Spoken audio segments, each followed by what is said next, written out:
Anise পর্ব ৫। মিসির আলি বুড়ির খাতা খুলে নিয়ে বসলেন এবং পড়তে শুরু করলেন। আমার বাবা মারা যান যখন আমার বয়স ১৫ মাস। বাবার অভাব আমি বোধ করিনি, কারণ বাবার সম্পর্কে আমার কোনো স্মৃতি নেই। স্মৃতি থাকলেই অভাববোধের ব্যাপারটা চলে আসতো। আমাকে মানুষ করেছেন আমার মা। তিনি অত্যন্ত সাবধানী মহিলা। বাবার অভাব যাতে আমি কোনোদিন বুঝতে না পারি, তার সব রকম চেষ্টা তিনি বাবার মৃত্যুর পর থেকেই করে আসছেন। তিনি যা যা করেছেন তার কোনোটিই কোনো সুস্থ মহিলা করবেন না। মা হচ্ছেন একজন অসুস্থ, অস্বাভাবিক মহিলা। যেহেতু জন্ম থেকেই আমি তাকে দেখে আসছি, তার অস্বাভাবিকতা আমার চোখে ধরা পড়তে অনেক সময় লেগেছে। বাবার মৃত্যুর পর ঘর থেকে তার সমস্ত ছবি, ব্যবহারী জিনিস সরিয়ে ফেলা হয়। কিছু নষ্ট করে দেওয়া হয়, কিছু পাঠিয়ে দেওয়া হয় আমার দাদার বাড়িতে। মার যুক্তি ছিল, বাবার স্মৃতি জড়িত কিছু তার চারপাশে রাখতে পারবেন না। স্মৃতির কষ্ট সহ্য করার ক্ষমতা তার নেই। বাবা কেমন ছিলেন, তিনি কি করতেন, কি গল্প করতেন, এসব নিয়েও মা কখনো আমার সঙ্গে কিচ্ছু বলেননি। বাবার সম্পর্কে কিছু বলতে গেলেই তার নাকি অসম্ভব কষ্ট হয়। মা এই কষ্ট থেকে মুক্তি পাওয়ার জন্যে বাবার সঙ্গে সম্পর্কযুক্ত সব কিছু থেকে নিজেকে সরিয়ে নিলেন। বাবার আত্মীয় স্বজন, বন্ধু বান্ধব সবার সঙ্গেই সম্পর্ক ছিন্ন করলেন। আমার নাম তিতলি, যা বাবা আগ্রহ করে রেখেছিলেন, তাও বদলানো হলো। আমার নতুন নাম হলো রূপা। তিতলি নাম মা বদলালেন, কারণ এই নাম তাকে বাবার কথা মনে করিয়ে দিত। মা অসম্ভব রূপবতী, আরেকটি বিয়ে করাই মার জন্য স্বাভাবিক ছিল। পাত্রের অভাব ছিল না। রূপবতীদের পাত্রের অভাব কখনো হয় না। মা বিয়ে করতে রাজি হলেন না। বিয়ের বিপক্ষে একটি যুক্তি দিলেন, যে ছেলেটিকে বিয়ে করব তার স্বভাব চরিত্র যদি রূপার বাবার চেয়ে খারাপ হয়, তাহলে কখনো তাকে ভালোবাসতে পারবো না। দিনরাত রূপার বাবার সঙ্গে তার তুলনা করে নিজেই কষ্ট পাব, তাকেও কষ্ট দেব। সেটা ঠিক হবে না। আর যদি ছেলেটি রূপার বাবার চেয়ে ভালো হয়, তাহলে রূপার বাবাকে আমি ক্রমে ক্রমে ভুলে যাব, তাও ঠিক হবে না। এই মানুষটিকে আমি ভুলতে চাই না। আমার মামারা ছাপোষা ধরনের মানুষ। মাকে নিয়ে তারা দুশ্চিন্তায় পড়ে গেলেন। কন্যাসহ বোনের বোঝা মাথায় নেবার মতো সামর্থ্য বা ইচ্ছা কোনোটাই তাদের ছিল না। তবু মা তাদের ঘাড়ে সিন্দাবাদের ভূতের মতো চেপে রইলেন। কিছুদিন তিনি এক ভাইয়ের বাড়িতে থাকেন, তারপর যান অন্য ভাইয়ের বাসায়। মামারা ধরেই নিলেন মা তার জীবনটা এভাবেই পার করবেন। তারা মার সঙ্গে কুৎসিত গলায় ঝগড়া করেন, গালাগালি করেন। মা নির্বিকার। আমার বয়স যখন ৫ হলো, তখন আমাকে বললেন, রূপা, তোকে তো এখন একটা স্কুলে দিতে হয়। ঘুরে ঘুরে জীবন পার করলে হবে না, আমাকে থিতু হতে হবে। আমি এখন একটা বাসা ভাড়া নেব, সম্ভব হলে একটা বাড়ি কিনে নেব। আমি বললাম, টাকা পাবে কোথায়? মা বললেন, টাকা আছে, তোর বাবার একটা পয়সাও খরচ করিনি, জমা করে রেখেছি। বাবা বিদেশি এক দূতাবাসে চাকরি করতেন। চাকরিকালীন রোড অ্যাক্সিডেন্টে মারা যান বলে ইন্স্যুরেন্স থেকে এবং দূতাবাস থেকে বেশ ভালো টাকাই পেয়েছিলেন। মা সেই টাকার অনেকখানি খরচ করে নয়াটোলায় দোতলা এক বাড়ি কিনে ফেললেন। বেশ বড় বাড়ি, প্রায় ১ বিঘা জমি নিয়ে বাড়ি। একতলা দোতলা মিলে অনেকগুলি ঘর। ভেতরের দিকে 2টো আম গাছ, একটা সজনে গাছ, একটা কাঁঠাল গাছ। বাড়ি পুরান হলেও সব মিলিয়ে খুব সুন্দর। একতলাটা ৫,০০০ টাকায় ভাড়া হলো। আমরা থাকি দোতলায়। পাঁচিল দিয়ে ঘেরা বাড়ি। মা সেই পাঁচিল আরও উঁচু করলেন, ভারী গেট করলেন, একজন দারোয়ান রাখলেন। আমাদের নতুন জীবন শুরু হলো। নতুন জীবন অনেক আনন্দময় হওয়া উচিত ছিল। মামাদের ঝগড়া গালাগালি নেই, অভাব অনটন নেই। এত বড় দোতলায় আমরা 2জন মাত্র মানুষ। বাড়িটাও সুন্দর। দোতলায় রেলিং দেওয়া টানা বারান্দাও আছে। আমার খেলার সঙ্গী সাথীও আছে। একতলার ভাড়াটের 2টি আমার বয়সী যমজ মেয়ে আছে। মজার ব্যাপার হচ্ছে, আমাদের নিজস্ব বাড়িতে আমার ভয়াবহ জীবন শুরু হলো। মা সারাক্ষণ আমাকে আগলে রাখেন, নিজে স্কুলে নিয়ে যান। যে 4 ঘন্টায় স্কুল চলে, মা মাঠে বসে থাকেন। ছুটি হলে আমাকে নিয়ে বাসায় ফেরেন। দুপুরে খাবার পরই আমাকে আমার ঘরে আটকে দেন। ঘুমোতে হবে। বিকেলে যদি বলি মা নিচে খেলতে যাই, তিনি গম্ভীর মুখে বলেন, না, দোতলার বারান্দায় বসে খেলো। খেলার জন্য নিচে যেতে হবে কেন? নিচে গেলে কি হবে মা? তুমি নিচে গেলে আমি এখানে একা একা কি করব? আসল কথা হচ্ছে মার নিঃসঙ্গতা। আমি তার একমাত্র সঙ্গী। সেই সঙ্গী তিনি এক মুহূর্তের জন্যও চোখের আড়াল করবেন না।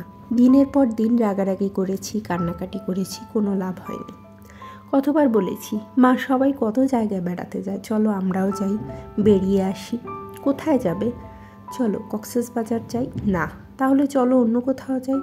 ঢাকার বাইরে যেতে আমার ইচ্ছা করে না, ঢাকার ভেতরেই কোথাও যাই চলো। কোথায় যেতে চাস? মামাদের বাড়ি। না, বাবাদের দেশে বাড়িতে যাবে মা? বড় চাচা তো লিখেছেন যেতে। সেই চিঠি তুমি পড়েছো? হ্যাঁ। কেন পড়লে? আমি বলিনি আমার কাছে লেখা কোনো চিঠি তুমি পড়বে না? বলেছি না বলিনি?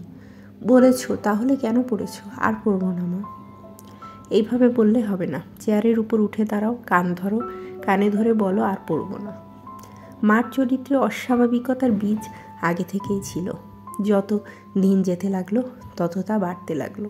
মানুষের মানিয়ে চলার ক্ষমতা অসাধারণ। আমি মার সঙ্গে মানিয়ে চলার চেষ্টা করতে লাগলাম এবং চলতেও লাগলাম। নিজের মনে থাকি, প্রচুর গল্পের বই পড়ি, মাঝে মাঝে অসহ্য রাগ লাগে, সেই রাগ নিজের মধ্যে রাখি, মাকে জানতে দেই না। আমার বয়স অল্প হলেও আমি ততদিনে বুঝে গিয়েছি আমিই মার একমাত্র অবলম্বন। তার সমস্ত জগৎ, সমস্ত পৃথিবী আমাকে নিয়েই। মাঝে মাঝে মা এমন সব অন্যায় করেন যা ক্ষমার অযোগ্য। আমি সেই অপরাধও ক্ষমা করে দিই। একটা উদাহরণ দিই। সেবার ক্লাস 9-এ উঠেছি। যারা এসএসসি পরীক্ষা দেবে তাদের ফেয়ারওয়েল হচ্ছে। ফেয়ারওয়েলে নাটক করা হবে। আমার নাটকে একটা পার্ট দেওয়া হলো। আমার উৎসাহের সীমা রইল না। মাকে কিছুই জানালাম না, জানালে মা নাটক করতে দেবেন না। মা জেনে গেলেন, গম্ভীর হয়ে রইলেন, কিছু বললেন না। আমি মাকে সহজ করার অনেক চেষ্টা করলাম, মা সহজ হলেন না। যেদিন নাটক হবে তার আগের রাতে খাবার টেবিলে মা প্রথমবারের মতো বললেন, তোমাদের নাটকের নাম কি? আমি উৎসাহের সঙ্গে বললাম, হাসির নাটক মা, নাম হচ্ছে 2 দুগুণে 15। দম ফাটানো হাসির নাটক। তোমার চরিত্রটা কি? আমি হচ্ছি বড় বোন, পাগলাটে ধরনের মেয়ে। তাকে যে কাজটি করতে বলা হয় সে সব সময় তার উল্টো কাজটি করে। তারপর খুব অবাক হয়ে বলে, ও মাই গড, এটা আমি কি করলাম? আমার অভিনয় খুব ভালো হচ্ছে মা। আমাদের বড় আপা গতকালই আমাকে ডেকে নিয়ে বলেছেন আমার ভেতর অভিনয়ের জন্মগত প্রতিভা আছে, চর্চা করলে আমি খুব নাম করব। মা, তুমি কি নাটকটা দেখবে? না, দেখতে চাইলে দেখতে পারবে।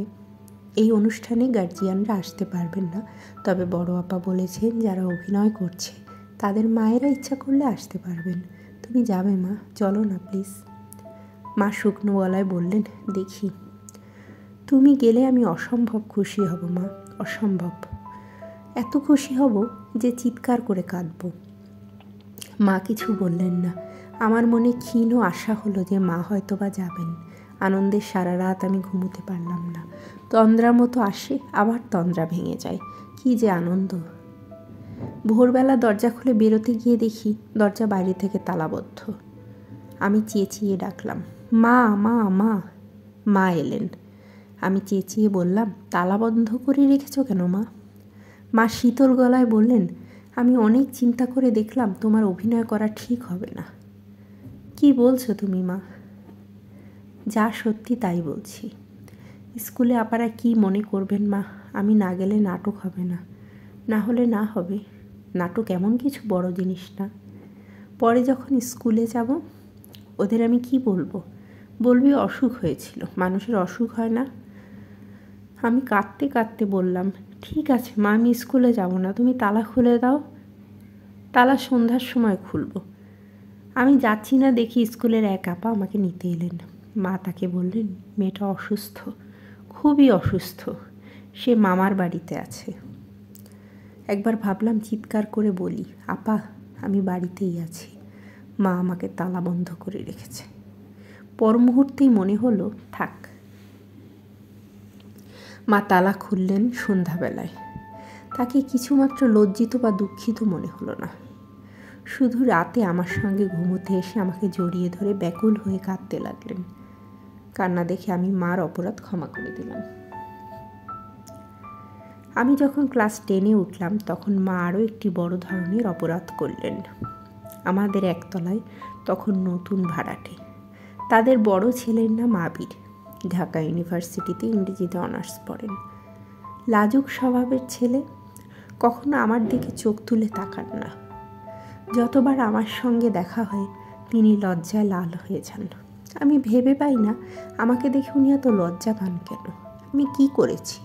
আমি তো তার সঙ্গে কথাও বলি না, তার দিকে তাকাইও না। একদিন সন্ধ্যাবেলা চায়ের কাপ হাতে নিয়ে ছাদে গিয়েছি। দেখি উনি ছাদে হাঁটাহাঁটি করছেন।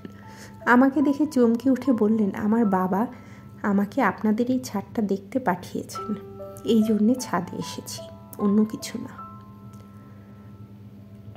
আমি বললাম, ছাদ দেখতে পাঠিয়েছেন কেন?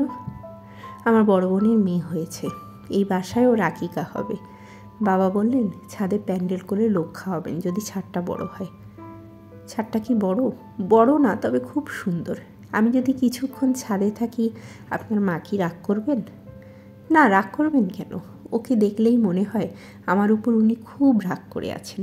আমার কেন জানি মনে হয় উনি আমাকে সহ্য করতে পারেন না। আমি হাসতে হাসতে বললাম, আপনি শুধু শুধু ভয় পাচ্ছেন। মা শুধু আমার উপর রাগ করেন, আর কারো উপর রাগ করেন না।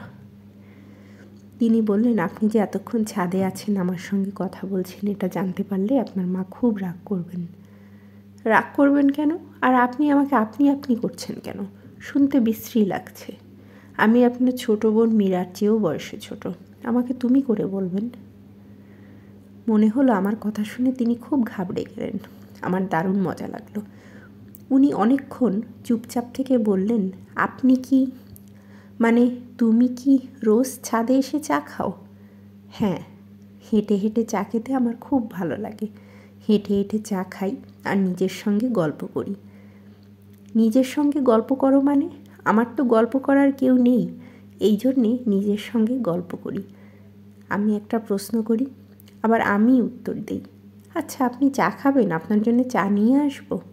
না না না। এরকম চমকে উঠে না করছেন কেন? আপনার জন্য আলাদা করে চা বানাতে হবে না। মা একটা বড় টিপটে চা বানিয়ে রেখে দেন, একটু পরপর চা খান। আমি সেখান থেকে ঢেলে 1 কাপ চা নিয়ে আসবো।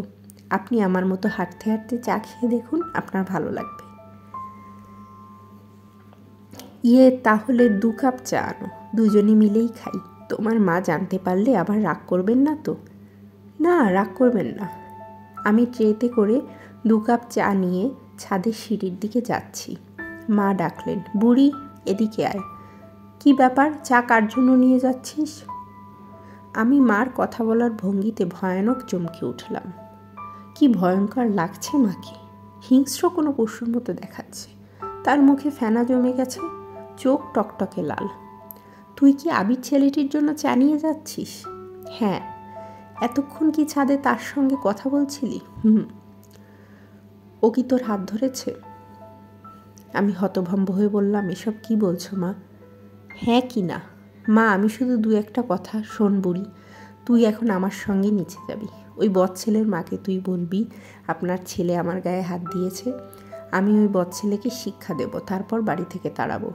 কাল দিনের মধ্যেই এই বদ পরিবারটাকে বাড়ির বাইরে বের করে দিতে হবে। আমি কাঁদতে কাঁদতে বললাম, এসব তুমি কি বলছো মা? মা হিস করে বললেন, আমি যা বললাম তা যদি না করিস আমি তোকে খুন করব। আল্লাহর কসম, আমি তোকে খুন করব। আয় আমার সঙ্গে, আয় বললাম, আয়।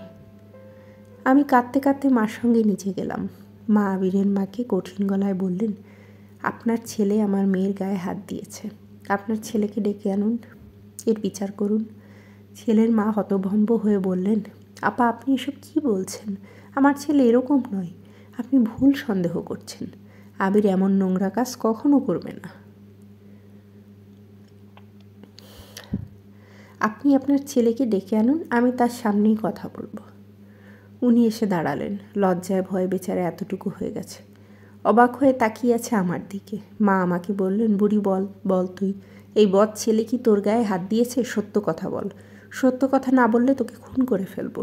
বল, এই ছেলে কি তোর গায়ে হাত দিয়েছে? আমি কাঁদতে কাঁদতে বললাম, হ্যাঁ দিয়েছে। বুকে হাত দিয়েছে কি না বল। দিয়েছে বুকে হাত? হ্যাঁ। মা কঠিন গলায় বললেন, আপনি নিজের কানে শুনলেন আমার মেয়ে কি বলল। এখন ছেলেকে শাস্তি দেবেন বা দেবেন না সেটা আপনাদের ব্যাপার। আমার কথা হলো, আগামীকাল দুপুরের আগে আপনারা এই বাড়ি ছেড়ে চলে যাবেন। আমি এক পলকের জন্যে তাকালাম আবির ভাইয়ের দিকে। তিনি পলকহীন চোখে আমার দিকেই তাকিয়ে আছেন। সেই চোখে রাগ, ঘৃণা বা দুঃখ নেই, শুধুই বিস্ময়। তারা পরদিন দুপুরে সত্যি সত্যি বাড়ি ছেড়ে চলে গেলেন। রাতে মা আমার সঙ্গে ঘুমোতে এসে আমাকে জড়িয়ে ধরে খুব কাঁদতে লাগলেন। আমি মনে মনে বললাম, মা, তোমাকে আমি ক্ষমা করতে চেষ্টা করছি, পারছি না। তুমি এমন করে কেঁদো না মা, আমার কষ্ট হচ্ছে। এমনিতেই অনেক কষ্ট পেয়েছি, আর কষ্ট দিও না। প্রথম পর্যায়ের লেখা এই পর্যন্তই। তারিখ দেয়া আছে, সময় রাত 2:15। সময়ের নিচে লেখা, একটানা অনেকক্ষণ লিখলাম। ঘুম পাচ্ছে, এখন ঘুমোতে যাব। মা আমার বিছানায় এসে শুয়েছেন। আজ সারাদিন হাঁপানিতে কষ্ট পেয়েছেন, এখন সম্ভবত হাঁপানিটা কমেছে, আরাম করে ঘুমোচ্ছেন। আজ সারাদিন মার নামাজ কাজা হয়েছে, ঘুম ভাঙলে কাজা নামাজ শুরু করবেন, রাত পার করে দেবেন নামাজে। কাজেই মার ঘুম না ভাঙিয়ে খুব সাবধানে বিছানায় যেতে হবে। মিসির আলি তাঁর নোট বই বের করে পয়েন্ট নোট করতে বসলেন। পয়েন্ট একটি, মেয়ের মার চরিত্রে যে অস্বাভাবিকতা আছে তা মেয়ের মধ্যেও চলে এসেছে। মেয়ে নিজে তা জানে না। সে নিজেকে যতটা স্বাভাবিক ভাবছে তত স্বাভাবিক সে নয়। একটি স্বাভাবিক মেয়ে তার মৃত বাবার জন্য অনেক বেশি ব্যস্ততা দেখাতো। এত বড় একটি লেখার কোথাও সে বাবার নাম উল্লেখ করেনি। এমন না যে বাবার নাম তার অজানা। মার সম্পর্কে রূপবতী শব্দটি সে ব্যবহার করেছে, বাবার সম্পর্কে কিছুই বলেনি। তার মা এত বড় একটা কাণ্ড করার পরেও মার কষ্টটাই তার কাছে প্রধান হয়ে দাঁড়িয়েছে। নিজেকে সে মার কাছ থেকে আলাদা করতে পারছে না। এর ফলাফল সাধারণত শুভ হয় না। এত বড় ঘটনার পরেও যে মার কাছ থেকে নিজেকে আলাদা করতে পারছে না, সে আর কোনো দিনও পারবে না। মিসির আলি রূপার খাতার পাতা উল্টালেন।